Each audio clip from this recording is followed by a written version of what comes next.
My name is Linda, and on behalf of the National Park Service, I'd like to welcome you to Yorktown Battlefield. Now, I'm getting ready to take you out on a walk talk that is going to last about 55 minutes. I do not sugarcoat that. We will walk no more than 300 yards. You'll be seated through it, parts of it, and you will be in the shade. You can certainly leave my tour at any time. I would certainly hope it's not because I'm boring you to death. I don't think that's going to be the case. But if you do decide to leave my tour, I do ask that you please remember that this is a battlefield. And you know what they used to do to deserters, don't you? Okay. But unlike George Washington, he did not like deserters at all. I do not mind if you leave my tour for whatever reason. And you certainly will not get hurt if you decide to do so. Now I'm going to forgo my usual introduction. It's a pretty good sized group. I'm going to take us outside. You will be in the shade. A lot of you should be able to be seated. See if I hook you in the first 10 minutes. If I don't, you can go AWOL. But I do want to tell you, you are visiting one of the place where one of the most influential battles in world history took place. So if you want to learn more about that, follow me. And if I go out that door and none of you follow me, that's okay. All right. Okay, guys, we're going outside. Take a little tour where this is where the American Revolutionary War ended. Stay in line. Of course I've had lunch. Okay. Catch up to her. Don't wait. Outside now, so chatting's going to be fun.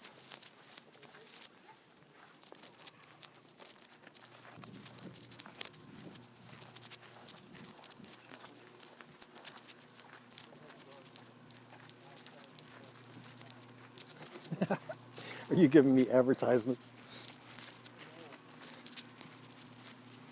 I'm from Hampton, by the way.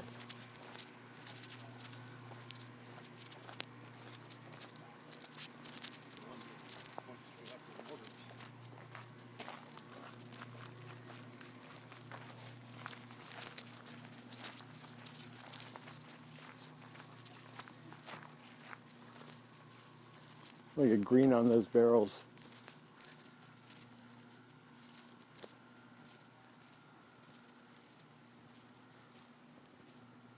Ooh, can't see who you are.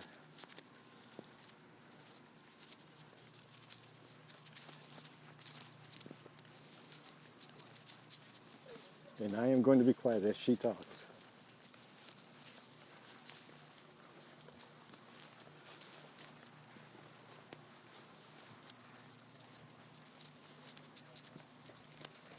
If you guys need to move benches over, you can. It just takes 2 people to do it. That was a nice thing to have this large group.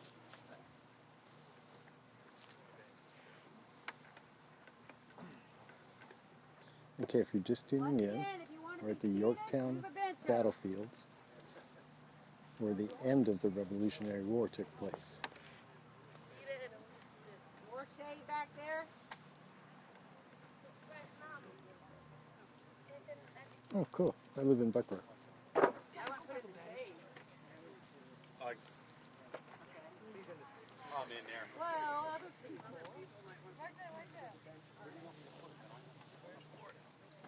Over here, over here.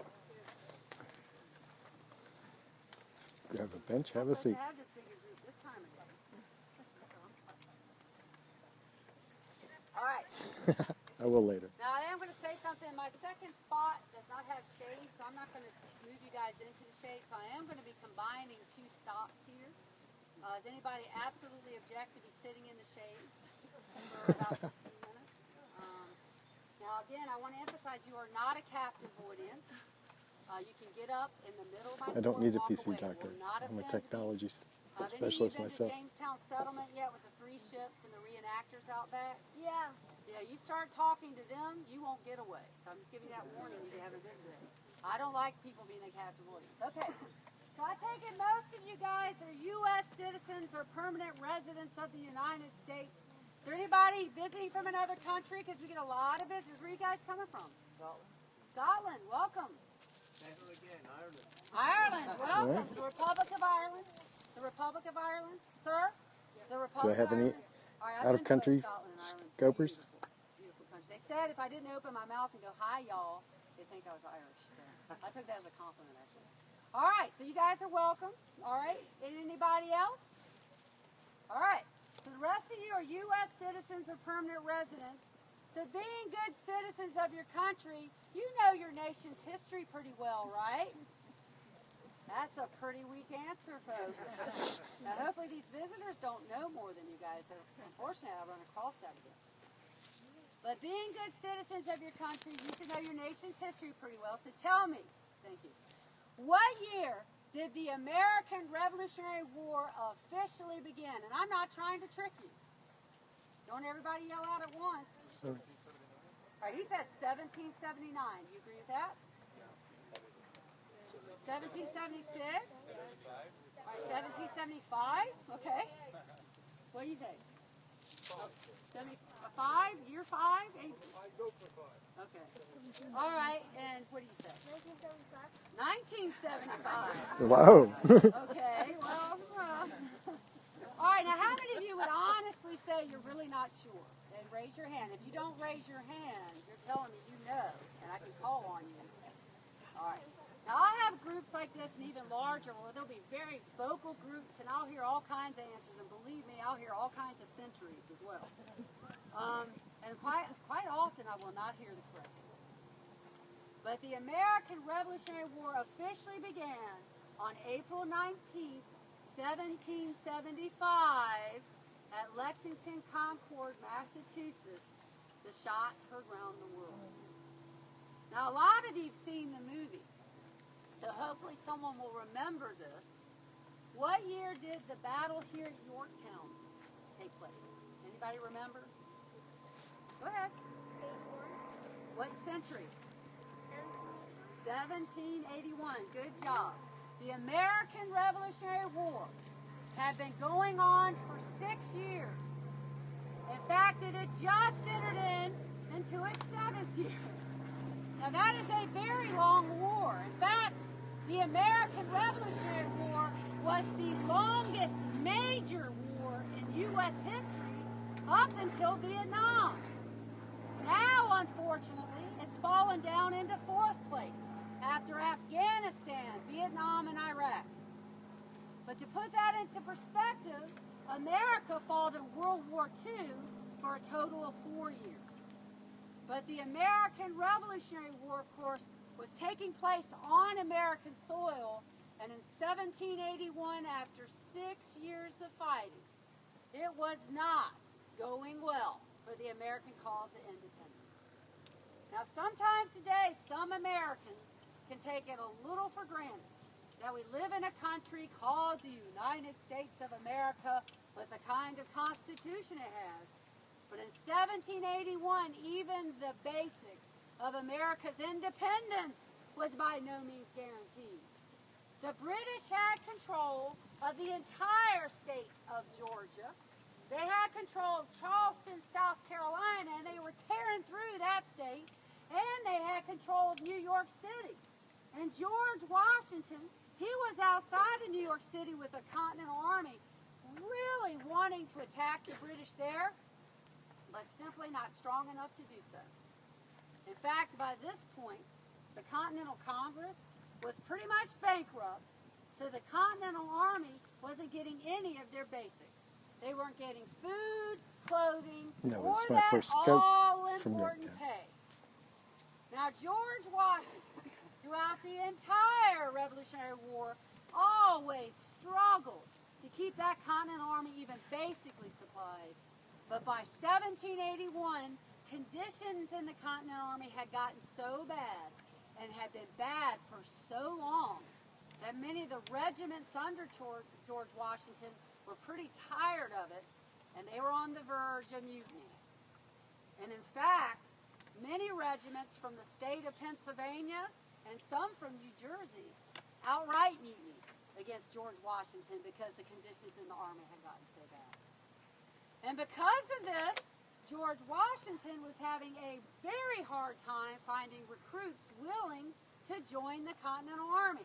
I mean, who wants to join an army where you're not going to have pay in your hand, food in your belly, or shoes on your feet, and you could have a very fast-moving cannonball flying directly towards your head?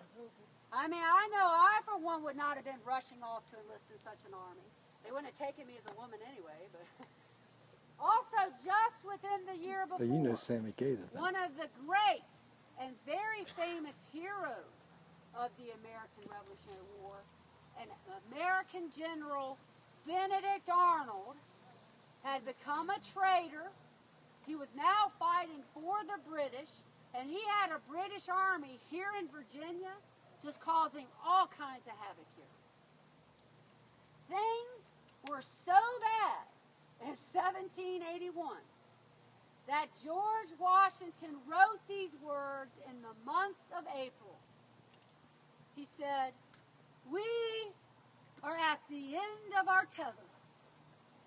Now or never, our deliverance must come." And basically what Washington was saying with those words was, we're getting ready to lose this war unless something very big happens, and something very big happens soon. Well, within 6 months of Washington writing such desperate words outside of New York City, that something big was going to happen right here at Yorktown. Now the French, they had decided to help the American patriots, but not because they supported the American patriot cause to overthrow the tyranny of King George III of Great Britain. No! France had a king itself at that time. They didn't want to support a revolution against a king. But France and Great Britain had been fighting each other off and on for nearly 100 years by this point. And the French saw the American Revolutionary War as a wonderful way to possibly weaken some of Great Britain's power in the world.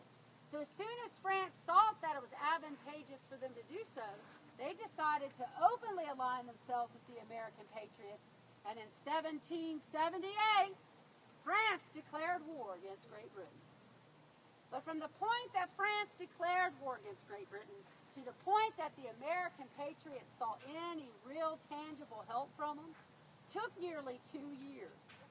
But finally, about 6,000 French troops came over from France under the command of a General Rochambeau.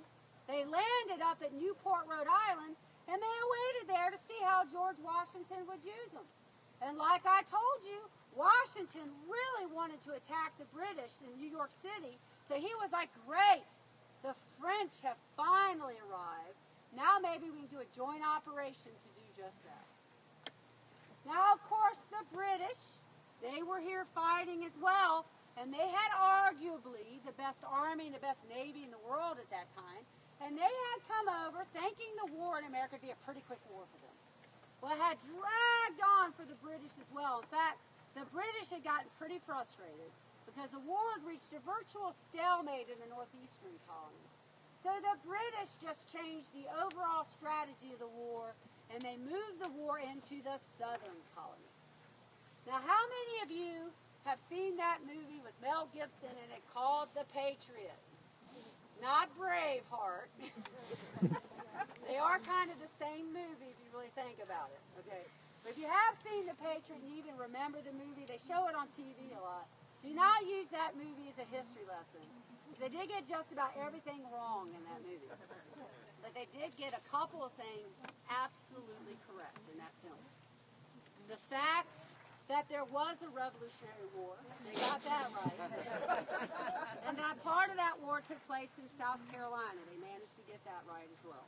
What you really had, though, is you had Lieutenant General Henry Clinton. Now, he was the overall commander of all the British forces in North America, and he decided to take 8,000 British troops from New York City, and he decided to sail down to Charleston, South Carolina with those troops with his second in command, General Cornwallis, in order to lay siege against that city. Now, he left enough troops in New York to keep George Washington preoccupied. But inside of Charleston, there was an American army of 5,000 men under the command of a General Benjamin Lincoln. No relation to the future President Abraham Lincoln. And no, Clinton was not related to Clinton. Okay? But after nearly a 2-month siege, that American army at Charleston was forced to surrender. Now, back then, when one army defeated another army, they'd usually let the defeated army surrender with full honors of war. What that meant is the defeated army would be allowed to march out with their flags high and flying in the wind. They could play lively tunes. A lot of times they'd be allowed to keep their weapons. And sometimes even if a soldier just went, hey, I promise I won't fight you guys anymore, they'd parole them. They'd let them go. But the British didn't view the Americans as an honorable enemy. I mean, they did see them as being traitors against their king and country. So the British didn't let that 5,000-man American army surrender with those full honors of war. That American army had to march out of Charleston with their flags down and furled. They were not allowed to play the lively tunes. They had to give up all their weapons, and every single one of the Continental soldiers were taken as prisoners of war. And unfortunately, many of them were crammed into prison ships where the conditions were absolutely horrible. And many of them, in fact, the majority of them on those prison ships ended up dying of diseases. Now, the Americans were not going to forget how that army was treated at Charleston. And I tell you about it because what happened at Charleston was going to play a part in what happened here later at Yorktown. So now the British got control of Charleston. Clinton was pleased. He went back to New York, but he left General Cornwallis with a British army to win back the Carolinas for King George III in Great Britain. And Cornwallis took his army through South Carolina, and he had a lot of tremendous success. But then he started having some serious setbacks. He had defeated a place called Kings Mountain. Then a few months later, another defeated a place called Cowpens. But Cornwallis didn't let that slow him down. He raced into North Carolina to try to capture an American army, and they finally met at a place called Guilford Courthouse. And the battle at Guilford Courthouse was an intense one. It came down to hand-to-hand bayonet fighting. And Cornwallis technically won there, but it was a costly victory. He lost about a quarter of his army, and now he was too weak to continue the Carolina campaign. So Cornwallis withdrew to the coast of North Carolina at Wilmington. And it is there that Cornwallis decided to change the overall strategy of all the British forces in North America without bothering to tell anybody else about it. He always believed that Virginia was the key, and he was now convinced until Virginia fell, it was pointless for him to continue that Carolina campaign. So, without waiting for permission from his commanding officer in New York, Clinton, Cornwallis went ahead, packed up what remained of his army. He marched into Virginia. He took over Benedict Arnold's army. Benedict Arnold went back to New York, and Cornwallis proceeded to try to conquer Virginia. But there was already a small continental army here under the command of one of Washington's very favorites, a young Frenchman who had been helping the American Revolution since quite early at his own expense. He was very wealthy. He was a major general in the American Continental Army.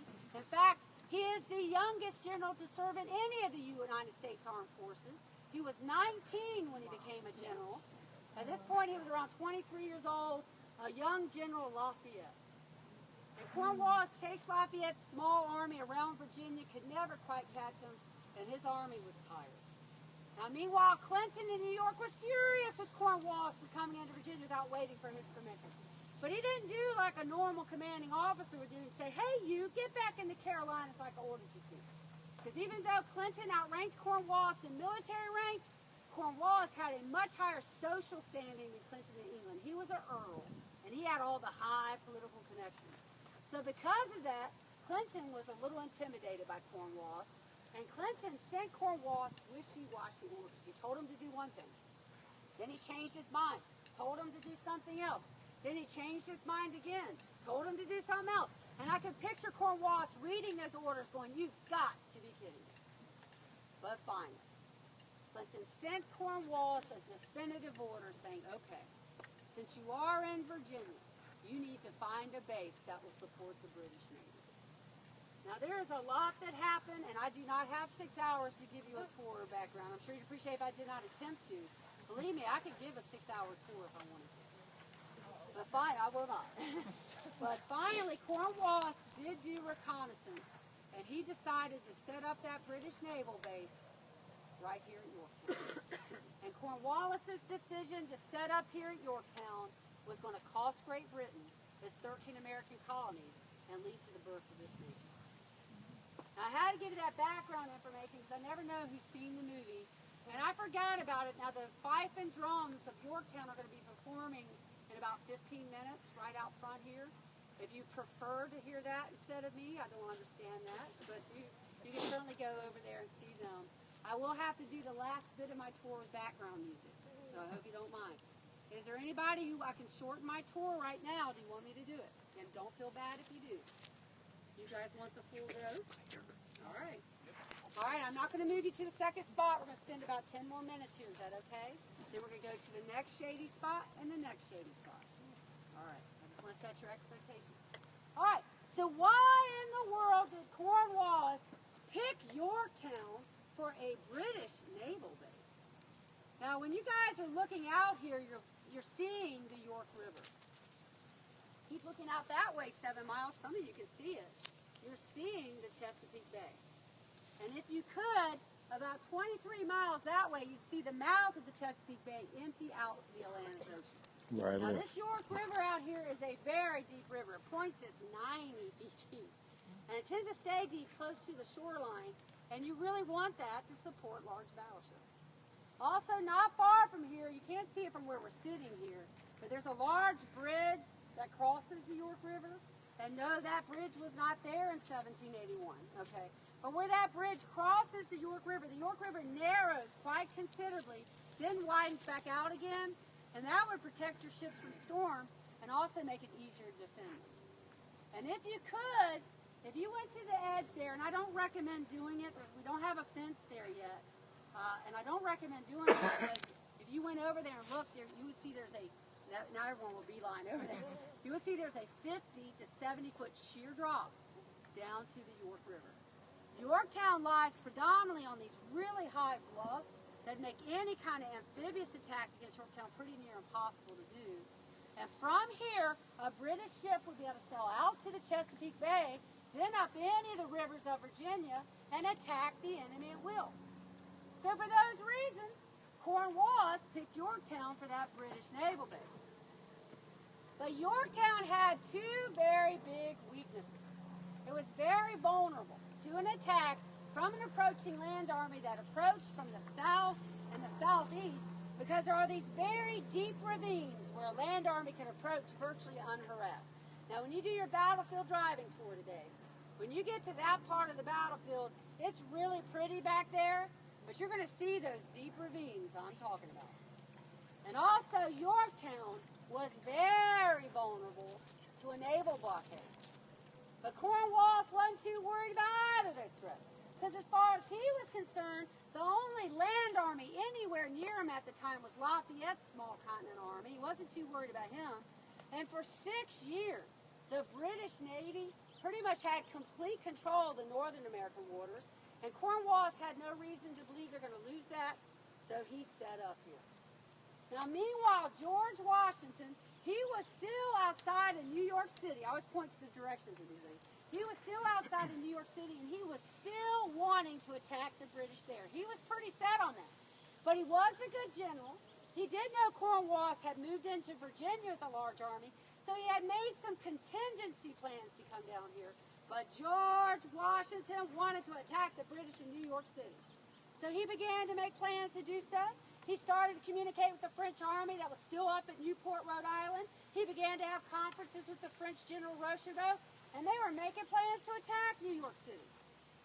But while they were doing this, they got a message from hundreds of miles away, from way down south from the Caribbean islands, from the West Indies, from a French admiral, Admiral de Grasse. Now remember, back then they did not have email, text messaging, Twitter, Facebook, smartphones, and smartwatches. They sent messages by the fastest ship they could find over water, and believe me, it quite often was not fast or even reliable. But Admiral DeGrasse sent a message saying, hey, I'm down here in the West Indies, and I don't think he started it with hay, by the way. But I have 28 ships of the line with me. That means 28 large battleships plus all his support ships. And he said, I'm under orders to sail north to assist you however you need me to. Now, when Washington got that message, he got excited. He's like, great, I have the French Army here to help. Now I will actually have a large navy I can use. Now we really can strike a blow against the British in New York City. So the news of the French fleet sailing north, the French army marched down from Newport, Rhode Island, joined Washington's army outside of New York City, and they continued to make plans to attack there. But after a while, they got another message from the French Admiral DeGrasse, and this time he said, no, I decided it's best not to bring the French fleet all the way up to New York City. There's too many sandbars in the harbor to navigate. Plus, I only have a limited time I'm going to be north to help you during hurricane season. So I've decided it'd be far better to bring the French fleet to the Chesapeake Bay instead. Now, when Washington received news of that message, he really did get quite frustrated and quite upset because all his plans to attack New York City were going to have to be scrapped. But to Washington's credit, he got over it quick. Because within 3 days of getting this message that ruined all his plans to attack New York City, Washington set into motion a new plan. He now realized that Yorktown was probably going to be the last great hope for any significant victory against the British. So he decided to march that American and that French army all the way down here from New York City in an attempt to try to surround Cornwallis and his army. Now this was going to be extremely risky, what Washington wanted to do. I mean, first of all, he had to get those armies around New York City, the whole time fooling Clinton and the British there that was going to attack them, because if the British figured out too soon he was actually marching his armies down south, they could have come out and attacked him, and that would not have been good. Also, Cornwallis was here with his army. If he figured out too soon there's this big army marching down here, well, he could have packed up his army, escaped into the Carolinas, and that would have left Washington between two places with nowhere to go. And what absolutely had to happen is the French fleet had to get control of the Chesapeake Bay. If the French fleet had not gotten control of the Chesapeake Bay, it would not have mattered. If Washington somehow had managed to get down here with 100,000 troops, because Cornwallis would have always been able to escape by sea. So one of the most, and I actually say the most important naval battle in this country's history by far, even more than Midway. It occurred right outside the mouth of the Chesapeake Bay. It's known as the Battle of the Capes, among other names. It started between two capes, not Superman capes. There was not one single American involved in this naval battle. There were 40,000 sailors involved, French and British, and the battle didn't even last that long. But that naval battle was going to directly impact the future and the fate of this country. And what is so funny is there's hardly an American that knows a thing about it. So Admiral DeGrasse, he knew exactly when he wanted to bring the French fleet to the Chesapeake Bay. He got much-needed troops, supplies, and much-needed money loaded aboard his French ships, and he sailed the entire West Indies French fleet north from the Caribbean. They arrived in the Chesapeake Bay on August the 29th. They lowered their anchors, and they started to offload those troops and supplies. Now, the British had a fleet and an admiral up in New York City, Admiral Graves, and he had received word that, yes, a French fleet had sailed north from the Caribbean, but he had no idea that it was the entire West Indies French fleet. The British never thought the French would do something crazy like that. He only thought it was a small part of it, and he really wasn't too sure where it was heading. But he had just received very good intelligence that a small French fleet of 8 ships of the line had recently left Newport, Rhode Island, And he knew that small French fleet had a lot of large artillery pieces on board, and he suspected that one was heading to the Chesapeake Bay. So the British got their fleet together. They now had 19 ships of the line. Admiral Graves was admiral in charge, and they raced down here to look for that small French fleet. And on September the 5th, 1781, the British fleet rounded the corner, looked into the Chesapeake Bay, and instead of seeing only 8 French ships of the line, they saw 28 French ships of the line. And the French, who were still busy offloading supplies, some of their ships didn't even have some of their officers on board. When they looked out of the bay into the Atlantic, and they finally realized that was a British, where am I going? Yeah, British fleet. The French went into panic mode. They ended up cutting their anchors, and most of the French fleet tried to race out of the Chesapeake Bay in absolute chaos. And if Admiral Graves, the British admiral, if he had not been such a by-the-book admiral, if he would have aggressively attacked that French fleet when they were trying to get out of the bay so disorganized, he probably would have tore them up piecemeal. And I would not be speaking to you today as a public servant with this current form of the government of the United States of America. But Admiral Graves, for many reasons, was really by the book, so he had his British fleet line up in a line of battle. And by doing so, it allowed the French fleet enough time to be able to get out of the Chesapeake Bay, get organized themselves, and then they lined up in a line of battle. And then Admiral Graves communicated with his fleet by flags, and he sent up a flag ordering the British fleet to hold the line. That means pretty much stay the course you're on.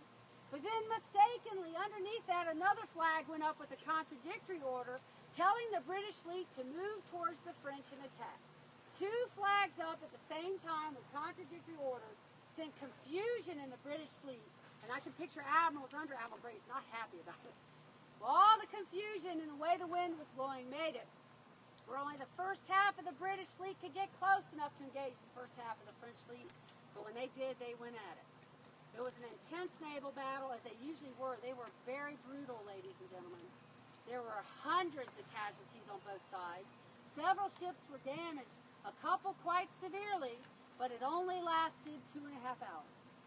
Because when the sun set, they pulled away from each other, and then they just drifted south within eyesight of each other for a couple days.